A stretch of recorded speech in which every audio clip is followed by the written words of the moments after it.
আজকে জুমার দিন আমারে 2 রাকাত জুমার নামাজ পড়ার সুযোগ দে। ও নবীর উম্মতেরা, নবীর আশিকেরা, হুসাইনের আশিকেরা গো, এই 2 রাকাত নামাজ জুমার নামাজ ছাইরো না, আমার নবীর শাফায়াত নসিব হবে না।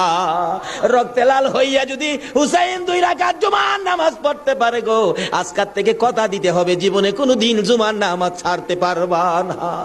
জুমার নামাজ আদায় করতে সময়টুকুন দিলে নামাজ শুরু করে দিলেন, রুকু সিজদার কাজ শেষ করে তাশাহুদে বসে সালাম ফিরানের আগ পর্যন্ত কাছাকাছি বসে বসে এই যে সৈন্যরা নামাজের ভিতরে প্রত্যক্ষদর্শীরা বলেন এক একটা করে তীর মারে হুসাইনের গায়ে।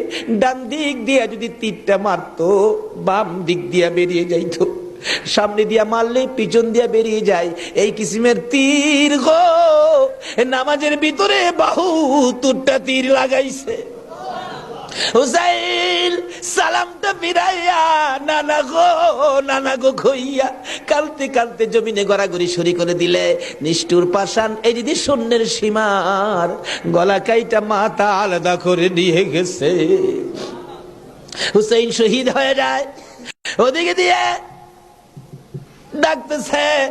মুহররমের 10 তারিখ সন্ধ্যা যখন হয়ে গেল, উম্মে সালমা বলেন আমি মাগরিবের পর থেকে শুনতেছি নবীর রওজার চারপাশে কে যেন হাউ মাউ করে কাঁদতেছে। মনে বড় অশান্তি, কিসের কান্দার আওয়াজ? দৌড়ায় যাইলাম, যাইয়া দেখি কোনো মানুষ দেখি না, কে যেন কান্দে। এসারের নামাজ পড়ে আমি উম্মে সালমা ঘুমের ঘরে ঘুমিয়ে গেলাম। এমন সময় দেখি আল্লাহর বন্ধু কাঁদতে কাঁদতে কোত্থেকে যেন আসতেছে। কাছাকাছি আসার পরে দেখি আবার রাসূলের গায়ে রক্ত মাখা মাটি দেখা যায়। উম্মে সালমা বলেন হুজুর কেন কান্দেন রক্ত মাখা মাটি শরীরে লইয়া?